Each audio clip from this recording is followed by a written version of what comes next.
Hello and welcome to Observer TV News. It's Thursday, December 5th, 2019. I'm Sean Leca with Angelo Cruz and Vatche Ayvazian, and here are our top stories. A teen accused of assaulting a toddler, then barricading himself inside his house, is facing 7 charges. Fans are excited for Kawhi's anticipated return to Toronto next week. And Jeopardy host Alex Trebek is set to receive an award at the Canadian Screen Awards. And now to our top story. Toronto police have charged a 61-year-old pastor with sexual assault.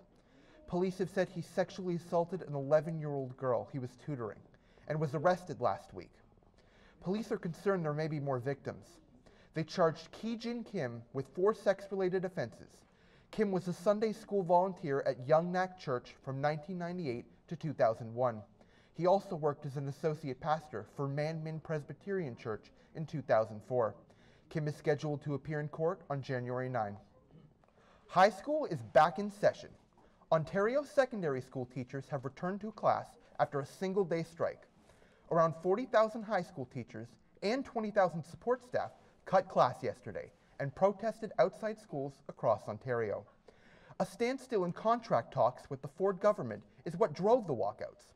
The government plans to increase class sizes and introduce mandatory e-learning courses are among the biggest concerns.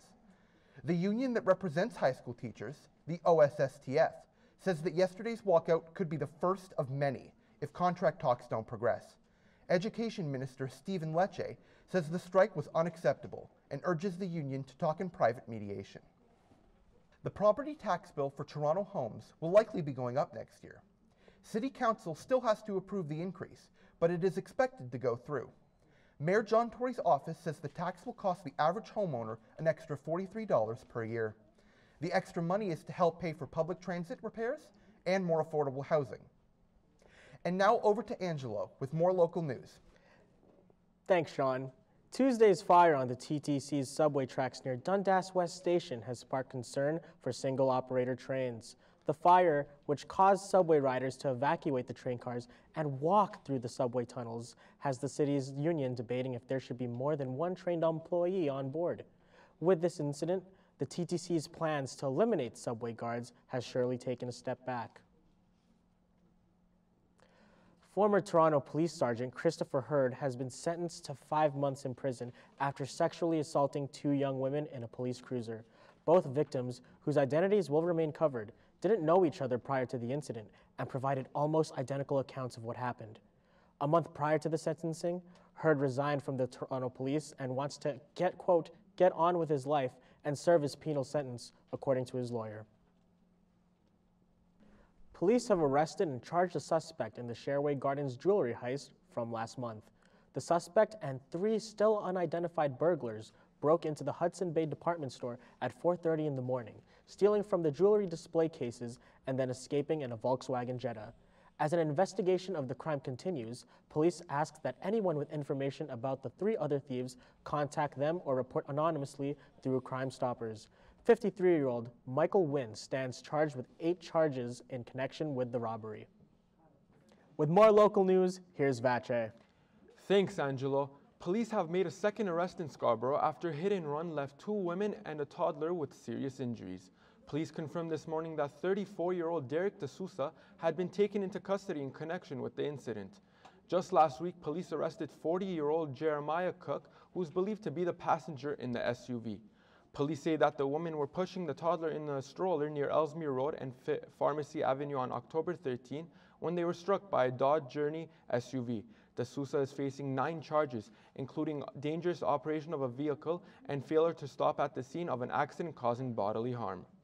Meanwhile, Hamilton police have laid charges against a 16-year-old after assaulting a toddler. The teen is facing several charges, including assault, assault with a weapon, aggravated assault, and uttering death threats. When officers entered the home at 3 in the morning yesterday, they found a 22-month-old child suffering from traumatic injuries. The toddler was rushed to hospital in serious but non-life-threatening condition. Police also found the accused inside the same home where the disturbance began. He was barricading himself until the SWAT team removed him. The accused will appear in court in Hamilton today. North York pastor is facing several charges in connection to an alleged sexual assault of a girl several years ago. Police allege that the suspect privately tutored a girl between 2015 to 2017 and that he sexually assaulted her on multiple occasions. 60-year-old Ki Jin Kim of Toronto has been charged with sexual assault, sexual interference, and invitation to sexual touching. Kim is scheduled to make a court appearance on January 9, and police are concerned that there may be more victims and urging anyone with information to come forward. That's the latest local news. Stay with us for national and international news after the break. So, do you have any practical experience? Any practical experience?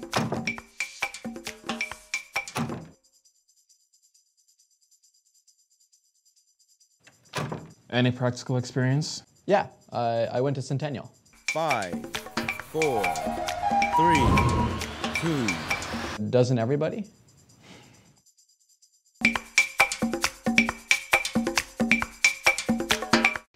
Welcome back. Here's the latest in national news. I'm Isabel Terrell. The Liberal government starts its second term today with a speech from the throne, commencing Canada's 43rd government. It's a chance for Prime Minister Justin Trudeau to start fresh. His government was reduced to a minority in this year's election. The Liberals will be laying out their priorities, with climate change, middle-class tax cuts, and national unity all expected to be in the lineup. The speech is a tradition for every government and must be read before any new legislation is introduced. A new Speaker of the House was also elected today. Liberal MP Anthony Rota will be taking over the role. In light of the 30th anniversary of the École Polytechnique shooting, Montreal is calling on Trudeau's government to stick to its promise of tighter gun laws. The massacre happened on December 6, 1989, and took the lives of 14 women. During this year's election, Prime Minister Trudeau pledged to ban semi-automatic assault weapons in his second term. Montreal Mayor Valérie Plante said to reporters on Tuesday that she wants to stand strong and talk loud about Canada and Montreal as a safe place. A former Nazi's appeal for citizenship was rejected by the Supreme Court today. That means 95-year-old Helmut Oberlander could be facing deportation. The government's been trying to revoke Oberlander's citizenship since 1995. That's when the RCMP first launched an investigation into his alleged involvement in war crimes. When Oberlander was 17, he worked as a translator on a German unit. His lawyers say he was forced into his role and never assisted in crime. His case file states that he significantly misrepresented his wartime activities to immigration officials. He's been living in Canada since 1952. And that's all for national news. Now to Alex Scodge for international. Thanks, Isabel. Workers across France are striking today in response to President Emmanuel Macron's plans to overhaul the pension system. Strikes began last night as national rail workers walked off the job, leaving no alternative for transportation. Much of the country has come to a standstill with schools, hospitals, and other basic services unstaffed and little to no public transportation running. The proposed changes to the pension system would merge plans from public and private into one state-managed program. There are protests planned across France today, with the largest being in Paris. George Zimmerman, the man acquitted of the murder of Trayvon Martin in 2012, has filed a $100 million lawsuit against Martin's family, prosecutors, and many others involved with the case. Zimmerman believes that there was a conspiracy to frame him for Martin's death. The main argument in the suit is that civil rights attorney Ben Crump helped swap out a reluctant witness and help a new witness prepare a script defaming Zimmerman. He also accuses several others of allowing them to go on with the alleged plan. Zimmerman was set to hold a press conference today, but that has since been canceled. 3 major European powers have warned the UN that Iran is developing nuclear-capable ballistic missiles. UK, Germany, and France sent a letter to the UN claiming that Iran is testing a Shahab-3 missile equipped with a re-entry vehicle that could deliver a nuclear weapon. This is in violation of the Security Council Resolution 2211, which calls upon Iran to not take any activities related to ballistic missiles designed to be capable of delivering nuclear weapons. Iran has denied the allegation and says that its nuclear program is peaceful and denies that the ballistic missile program is in violation of the resolution. And now we go to breaking news reporter Sam Cavanaugh with the latest on the impeachment inquiry out of Washington, D.C. Hi, Sam. Thanks, Alex. There's been a major update from the U.S. House of Representatives today. The Speaker of the House, Nancy Pelosi, gave her party the green light to start drafting articles of impeachment against U.S. President Donald Trump. Pelosi told the House this morning, quote, "Our democracy is at stake." She also says, "This president leaves us with no choice." This is a major step towards impeaching Trump. It comes at the end of nearly 2.5 months of formal hearings. So now, once this impeachment document is drafted, it'll contain formal charges. So how significant is this development? This is a historic announcement, Alex, as the United States has only impeached 3 sitting presidents. That's Andrew Johnson, Richard Nixon, and Bill Clinton. So how many of those actually had to step down? How many of those impeachments were successful? Actually, none. If the Democrats are successful in impeaching Trump, he would be the only sitting president ever to be removed from office. Nixon resigned before they could force him out, and Johnson and Clinton were able to stay on. So how likely is it that Trump will also get to stay? Well, the House of Representatives will vote, possibly as early as Christmas. Democrats have a majority there, so they're expected to win this vote. But they also have to win a vote in the Senate. The Senate is the only body that actually has the legal authority to remove a president from office, and it remains doubtful that they'll be able to pull off the win because Republicans have a slim majority. We'll continue to follow this story for updates as it develops. Alex? Thanks, Sam. Stay with us. We'll have more international news after these messages. So, do you have any practical experience? Any practical experience?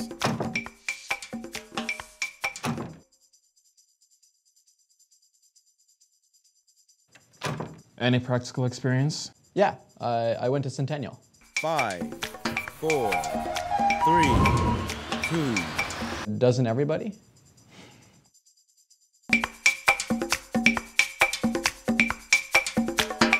To win, it takes the mindset. To win, it takes the team.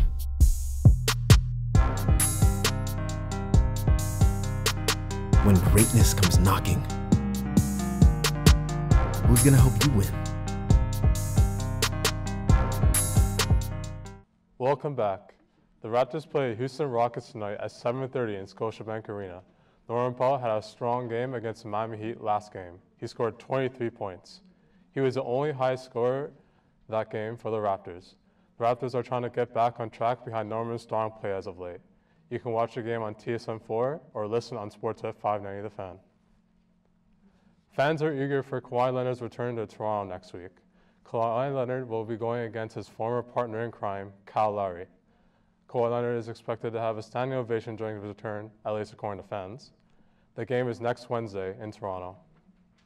Canada is going all in for basketball next summer. After Canada won its bid to host one of 4 FIBA qualifying tournaments in BC over the summer, Canada got more exciting news. Fan favorite Chris Boucher said on Twitter that he will be playing for Canada in the FIBA qualifying tournament next year. His announcement came after RJ Barrett said 100% that he plans on playing for Canada this summer. The momentum is building for Canada's men's basketball team. And now, here's Chris with your Leafs news. Thanks, Marcus.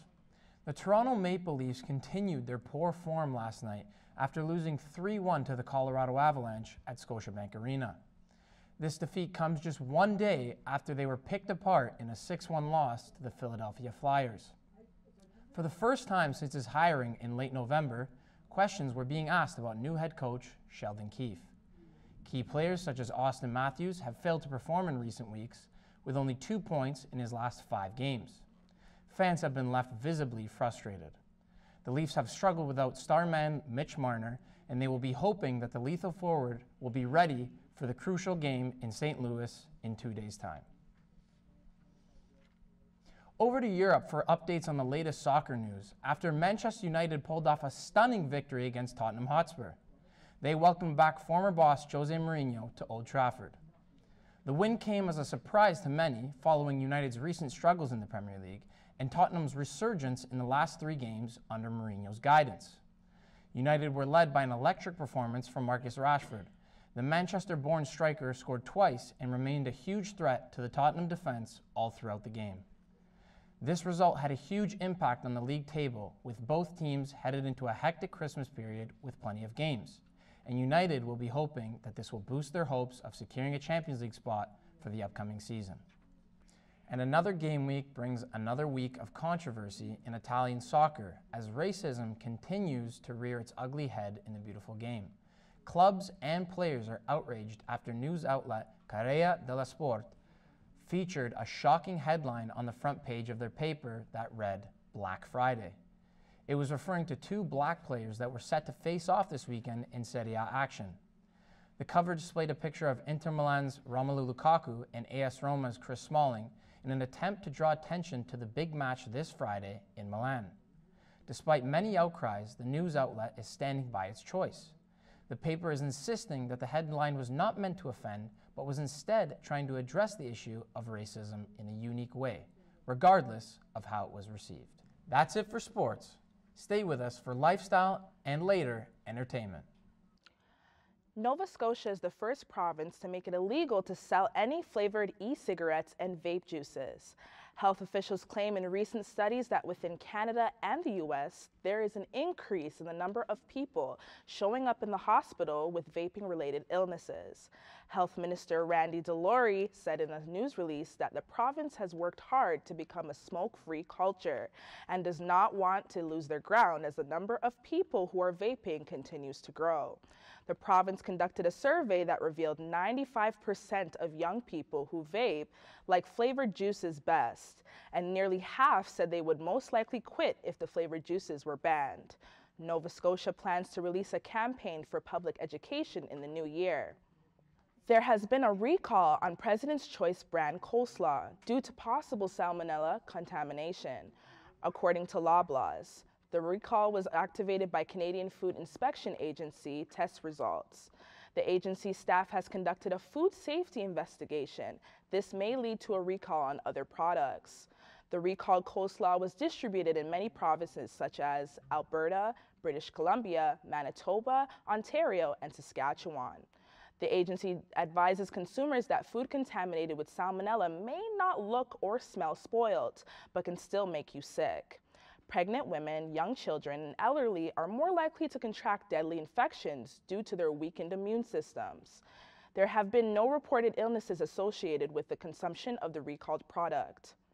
Cyber Monday sales in Canada offer big savings for holiday shoppers. Canadian shoppers took advantage of Black Friday last week, but many are still looking to finish off and wrap up their holiday shopping. Extended sales went without a hitch on Cyber Monday, and there were multiple great deals found exclusively online. Canadian retailers inserted the maple leaf emoji beside their names as a fun way to keep track of discounts, popular picks, and promotions. Many retailers like the Bay had up to 50% off with an additional $25 when you spend over $150 total. Roots Canada gave their 30% off the entire store with an extra 40% off their plaid collection. Shoppers can get these deals at checkout when they punch in the promo code CYBER or Cyber Monday. And it gets better. If your total is more than $40 to $50, you were eligible for free shipping. And now over to Monique for today's entertainment. Jeopardy host Alec Trebek is set to receive an award at the Canadian Screen Awards. The Academy of Canadian Cinema and Television released the full 2020 list of special awards on Wednesday. Trebek will receive the Academy Icon Award for his, quote, exceptional ongoing contributions to the media industry. The other nominees include Vancouver-based David Suzuki, who will receive the Lifetime Achievement Award, Winnipeg native Tina Keeper, who will receive the Earl Grey Award, and Toronto's own Schitt's Creek actor Daniel Levy, who will receive the Radius Award. The Academy of Canadian Cinema and Television says it will honor the four, among others, during Canadian Screen Week, which starts in March. The galas will be held in Toronto and will be televised live on CBC. Dorothy Catherine Fontana, a writer and editor for the original Star Trek television series, among other projects, has died at the age of 80. A statement on the official Star Trek website reported that she died on Monday after a brief illness at her Los Angeles home. Fontana, who also went by DC, became a story editor on the show in 1960 when she befriended Star Trek creator Gene Roddenberry. Born in Sussex, New Jersey, Fontana has worked on numerous 50s shows like Bonanza and Ben Casey, alongside Star Trek The Next Generation and the web series Star Trek New Voyages. Actor William Shatner, who starred as Captain James T. Kirk, tweeted that Fontana was a, quote, pioneer, and that her work would continue to influence generations to come.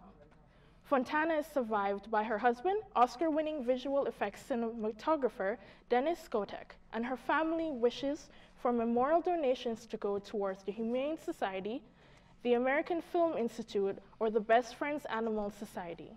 And now over to Isabella with even more entertainment news. Bella? Thanks, Monique. The Who is bringing its Moving On tour to Cincinnati, Ohio for the first time in 40 years. In 1979, 11 people lost their lives outside the Riverfront Coliseum during a crowd stampede. Since then, the band has chosen not to perform in Cincinnati. The Moving On tour will reach Cincinnati on April 23rd. New York is working on passing a bill to ban virginity testing after rapper T.I. made some controversial hymen remarks. The rapper claims he has his daughter's hymens checked annually by a gynecologist. Assemblywoman Mikhail Solage submitted the bill last month, saying it would ban doctors from performing unnecessary, painful, and humiliating examinations. Solage says there is no such ban in any other state. Oprah Winfrey is partnering with Apple to produce a documentary on sexual assault. The documentary will be focusing on cases found in the music industry. The cases being used have not yet been released.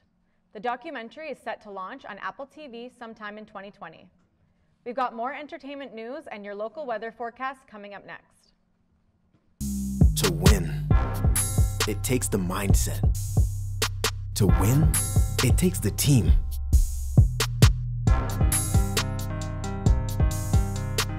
When greatness comes knocking, who's gonna help you win? So, do you have any practical experience? Any practical experience?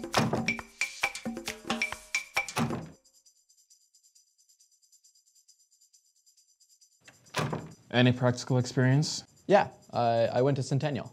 5, 4, 3, 2. Doesn't everybody?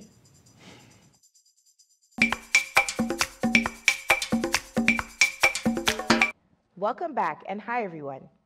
Katy Perry and Orlando Bloom have postponed their wedding due to location changes.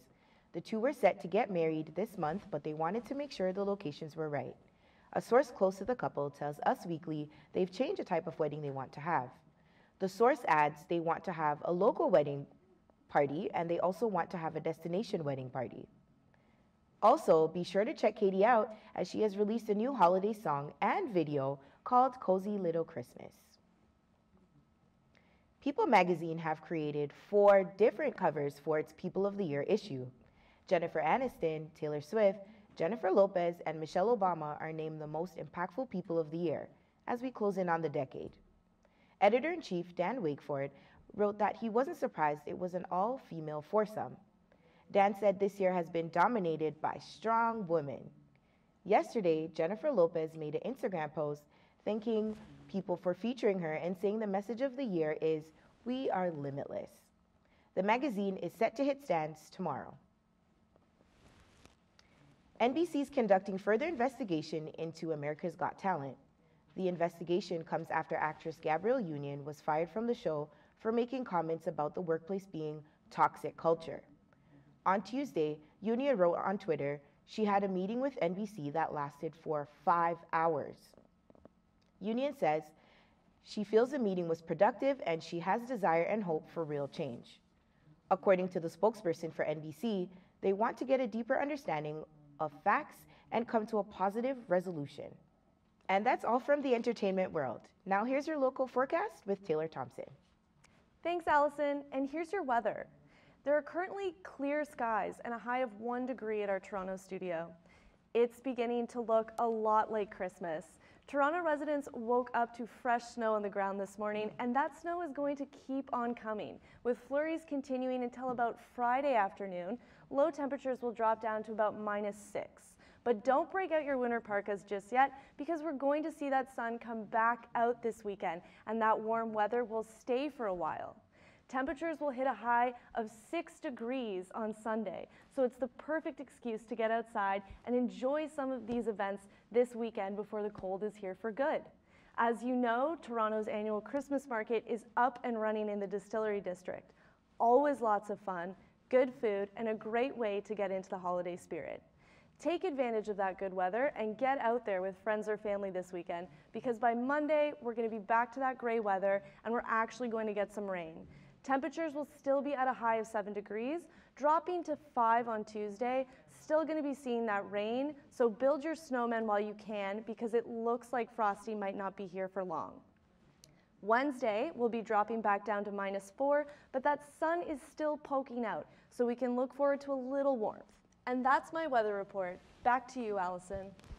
On behalf of all of us at Toronto Observer TV News, that is your news of the day. I'm Allison Palmer. For more breaking news, head over to torontoobserver.ca. Thanks for watching and have a good evening.